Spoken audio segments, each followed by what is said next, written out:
Welcome to Take Me to the Rivers YouTube channel. I'm Martin Shore, and these are my students from Berkeley. Man, they are the greatest dancers in the world. You're gonna see these people on big stages.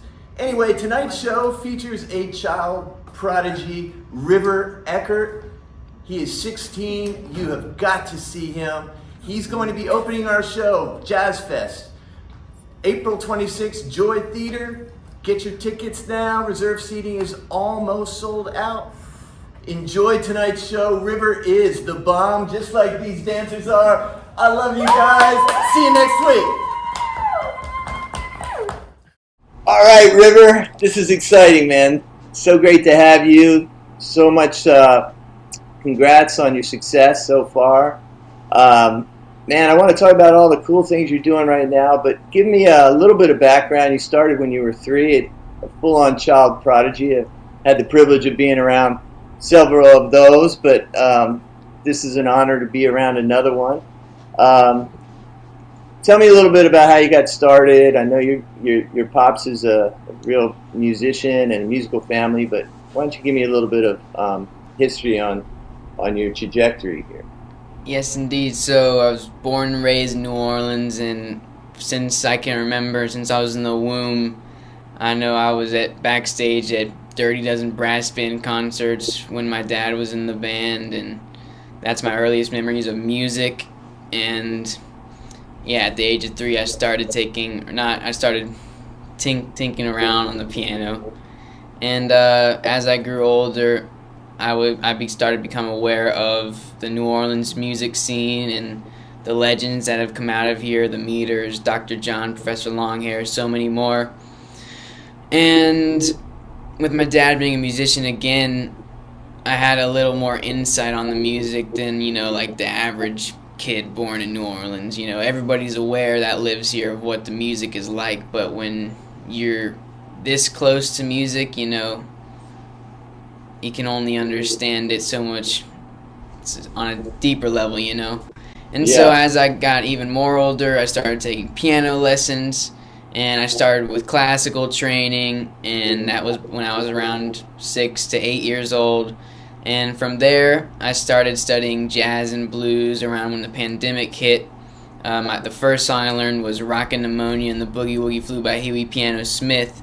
It's got this thing in it called The Lick, and it's like this foundational piece of New Orleans piano, and every New Orleans piano must know it. They do know it, and that was the first song I learned. From there, I started studying at the Don Moose Jameson Jazz and Heritage School of Music at the Jazz and Heritage Center on Rampart Street here in New Orleans, and that's where I met Michael Polera, and at the time he was the jazz chair at NOCA, which is now my high school, New Orleans Center for the Creative Arts. And a little insight about him, he's the guy who taught John Baptiste and Trombone Shorty and Sullivan Forner Jr. and so many great more. And so I started studying with him there. As I got older, I started taking private lessons, and he opened me up to straight ahead jazz. And from there, I've been studying him up until right now. I'm still with him. And I've continued my New Orleans piano studies, my New Orleans music studies, and now, I'm here. I go to NOCA to study jazz, and I'm getting a little busy around town, playing at Jazz Fest and stuff. I got my debut album coming out this Jazz Fest, April 22nd, and yeah, it's been a fun ride. Well, it's great that you're studying at NOCA. We've done some programming at NOCA, some master classes, and what a great school. I only wish you were around when Donald Harrison was doing the Tipatina interns. Man, you would have loved that program. I know the Jazz and Heritage program, the Heritage Music Foundation, great stuff. We've done stuff with them too. Really glad that you took advantage of the community opportunities that are out there, and NOCA being the top dog for sure, and then all the feeder programs. So that's really great to hear. It's definitely been a shift in New Orleans from learning from your neighbors and learning more organically to more programmatic learning, which is which is great because that's just change and that's the evolution. So it's awesome. You're like, a perfect example of it. And Brian Richburg Jr., who went through the same, you Yeah, might know him. I He do. plays drums with Take Me to the River All Stars. He was another, childhood prodigy, man. He was just banging away at like 10, 11 years old. I still remember Yeah, it. Battle of the bands, man, out there yeah, on a Monday. Really great stuff. Man, you've played in all the seminal venues in New Orleans by the time you're 16. It's crazy. What was it like, playing the Singer for the first time and, getting into the Orpheum and, even the Joy where you'll be playing with us on April 26th. I want you yeah. to keep saying that like in your mantra, okay? April Okay, 26th. Take Me to the River All okay. Stars. Yeah, all Um, right. in any case, yeah, tell me what it was like playing some of those seminal venues for the first time in front of, the hometown crowd. Yeah, man, these legendary New Orleans venues, getting to play at them is nothing short of a dream come true.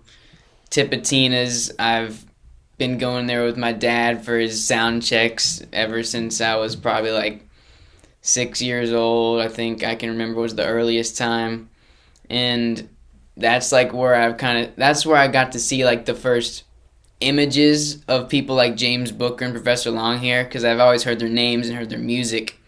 But Tip Genius has on the walls these pictures of all the guys from old posters and stuff. So that's just one lesson I learned from even just being at Tipitina's. Playing at Tipitina's is, it's an amazing vibe, amazing atmosphere, just great overall experience. And then, yeah, someone like the Sanger, that is even more crazy. When I played there, it was with Trombone Shorty, and it was pretty crazy. It was a last minute call. I think I had 2 nights before we opened the inauguration for Elena Moreno, and I'd never really I'd never played with Troy before, and we'd met a couple times beforehand, and that was our first time playing together.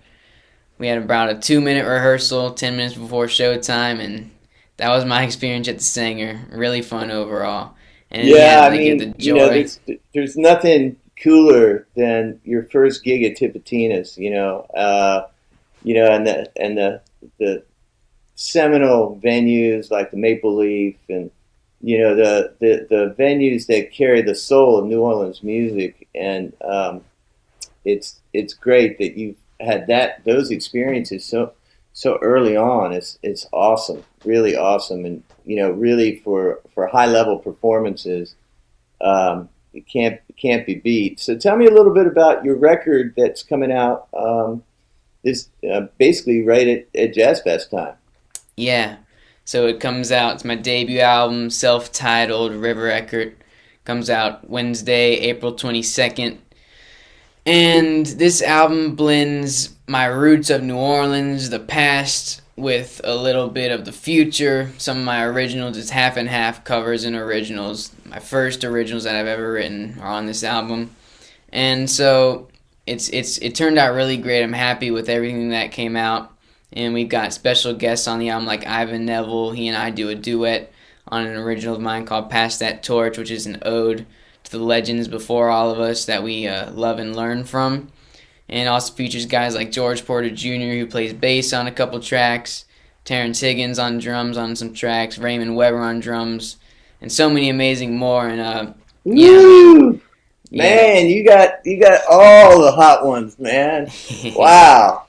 That's a smoking record just from what you just said. But I had the privilege of listening to it. It is amazing. Y'all need to go out and buy River's premiere first album, debut album, River Eckert, coming out this April. So if y'all are at Jazz Fest, this is the time to not only see Eckert but experience his songwriting. Tell me a little bit about your songwriting process and how you started, starting writing your own music. Yeah, so I'm still early into this whole songwriting life or whatever you want to call it, but the way I started is I've always wanted to start writing my original stuff and having my own stuff out there. So I would take a look on where I'm from, everything I've seen so far in my life, and things that are happening out in the world as we are living right now. And I usually start with some chords. I like to start with the chords first, and then I'll sing a little melody with some rhythm, and from that rhythm I start to obtain a little lyrical line, and that's usually what develops into the hook of the song. Do you And once I get feel the hook, do you feel like you're channeling some of what you've been influenced and inspired by? Particularly, Take Me to the River is all about that passing of the torch process, and what has influenced and inspired, the world's popular music. And um, do you feel that as part of your songwriting process? without a doubt, that's definitely my New Orleans music is without a doubt my biggest influence in songwriting. It's practically the only music I know, not literally, but that I've known most of my life. And that's the music I play. So when I go to write something new, it's gonna come out whether I want it to or not, because it's in my fingers, in my muscle memory, in my blood, my brain. That's what's gonna come out because that's what I've studied, that's what I love, and yeah, without a doubt, that's what I've been around my whole life. So definitely comes through my songwriting. Well, we're so excited to have you open up the show for Take Me to the River All Stars at the Joy Theater, April 26th. Um, I was wondering, what is your current format when you're going out and playing shows? I noticed you're playing High Sierra, and you're really getting out there. What's the formatting of your show right now? Yeah, well, so this one will be a solo piano show, I believe. Yeah, it'll be a solo piano set at the Joy. And a lot of times what I do is I'll kind of run through a little history of New Orleans piano. And I'll use a lot of times I'll do it chronologically, start with some of the earlier stuff and go into the guys like Dr. John and James Booker, who really innovated the sound of New Orleans music and New Orleans piano. And I go through guys like Fats Domino, again, Huey Piano Smith, Professor Longhair, James Booker, Alan Toussaint, Dr. John, even a little bit of like Harry Connick Jr., more jazz type stuff like that sometimes. But yeah, that's what a usual solo piano set would look like for me. Sometimes I'll be with my band, and that's when you'll hear more original music from me. We stretch out a little more, jam a little bit. But yeah, every time it's a blast playing, and it's always going to include that New Orleans piano foundation and keeping that tradition alive. What's your band look like? Is it a 4 or 5 piece? It's usually it's a 5-piece band, drums, bass, guitar, me on keys and vocals, and usually a sax player. Every so often we'll expand, maybe add another horn player or like a percussionist. But yeah, 5-piece band most of the time. Oh, that's great. That's fantastic. What is probably the most inspiring musician that has really changed the way you look at music, the way you write music? Is there one or two people that really have had that? Besides your dad, by the way, shout out to Jake Eckert. Yeah. What a great musician he is. Catch him with the Usual Suspects, and probably 4 or 5 other bands that I don't know about right now, but look for him. He's a great player and a great dad. Anyway, go ahead, Rickert. Anyway, yeah, Dad's definitely had an influence, but there's so many people to choose from. I have so many influences, but if it had to come down to one, I would probably say Harry Connick Jr. And with Harry, he was taught by James Booker. I don't know if you knew that, as well as Ellis Marsalis at NOCA. And when I was in 8th grade, I was still getting started. I was posting little videos on social media of me playing, and we were allowed to have our phones out in the hallway. So I was walking from my history class to my 8th grade English class, and I checked my notifications, and I see a message on Instagram, and it says Harry Connick Jr. It's like, "Hey River, you sound great. How can I get in touch with your parents? I have a question for them." And Harry's like my hero, so I'm like, whoa, and I gotta go sit through a 90-minute English class. And anyways, long story short, I get home and my dad's in like Minneapolis or something with the Suspects playing, and so I get him on the phone and I'm like, Dad, we gotta respond to this message. I think Harry Connick's trying to get in touch with us. And so I give him my dad's contact info, and about 10 minutes later we get an email and it says he's coming in town in a couple days and he wants to try and just come over and talk to me. And Oh, wow. we still can't even figure out if this is really real or not, if it's actually him or someone like messing with us. So we give him our address, say come over this date, this time, and we told him like 3 p.m. this day, and what do you know, 3 p.m. on the door, and Harry shows up, and so he came over and talked to me for about 3 hours, just about the music business, James Booker growing up in New Orleans, how he sees a lot of similarity in me to when he was a kid.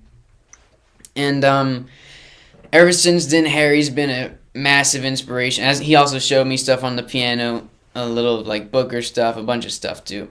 But yeah, Harry's kept in touch with us, and he lets me ask him questions whenever, if I ever have any. And he has these 2 albums that I really draw a lot of musical inspiration from, called She and Star Turtle.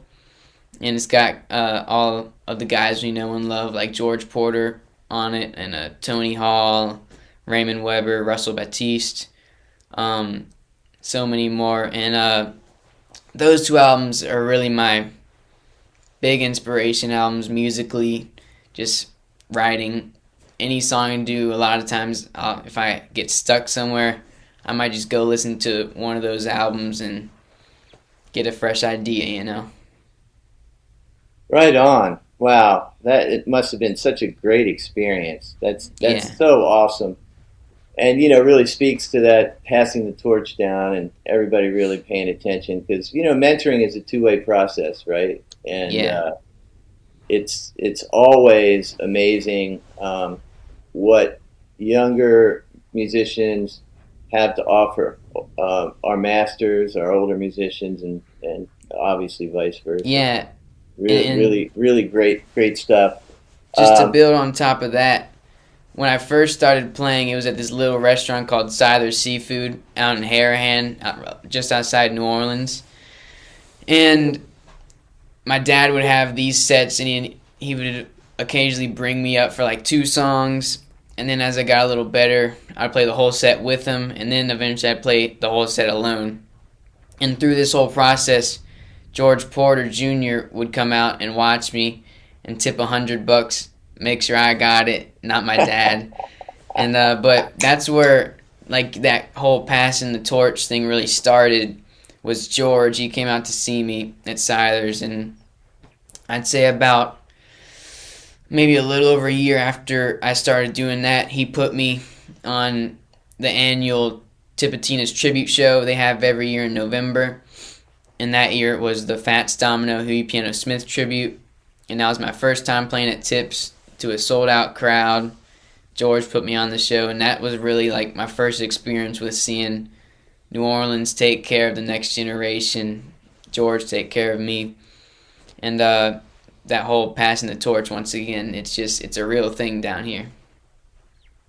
Are there any contemporaries that are really inspiring you, musicians around your age at NOCA that are lighting it up?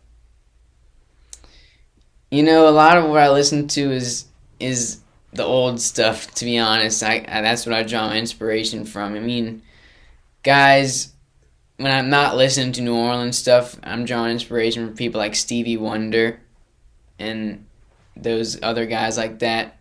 But newer guys today, like John Baptiste, much inspiration from him. Trombone Shorty, once again, and yeah. But Awesome. really, Awesome. for me, the old stuff is what creates the new. Okay, I have one question for you. Have you seen Take Me to the River, New Orleans? I don't think I've seen the whole film, but I've seen all a lot of the videos on YouTube and the channel. I'm not sure, but I don't think I've seen the film though. Okay, that's your homework. All right. You got to watch it before you come to the show, Oh yeah, definitely. because everything you're talking about is what goes on in the film and what we're all about. And you're a perfect, not only representative but an ambassador for us. So we're so Appreciate it. great to welcome you to Take Me to the River family. And hey, y'all, this guy is the real deal. Okay, you got to come out and support him. You got to buy his records, and you got to check out our show to see him live. Not only there, but at the fairgrounds and several other venues around town. And he is here to stay. And let me tell you something: we are blessed to have the next generation like River leading us and leading the next generation with great New Orleans music. With that, River, introduce what we're going to hear and see right now. Yes, indeed. You'll see Passing the Torch, Keeping Music Alive, April 26th at the Joy Theater at the Take Me to the River All-Star Show. I'll be opening up with a solo piano set, and you never know, you might see me later with the band or something like that. And we're going to keep traditions alive, April 26th, Joy Theater. Awesome. Could you introduce the video we're going to see real quick? So this song is the last song on my album, my debut album. It's called Tico Tico, and it is the only instrumental song on the record and the only solo piano song as well. And it's recorded on this piano right here. You'll see the video with it, and it's a little rendition of the way James Booker did it and a little new take on it. So yeah, hope y'all enjoy.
hot, y'all. And if you ever think or worry about what's coming next, River's it. All right, thank you, River. We're going to see you real soon. Man, keep on doing what you're doing because you're inspiring it and really, really making us have energy for the next generation. So thank you so much. Thank you, man. I appreciate all you do. Thank you.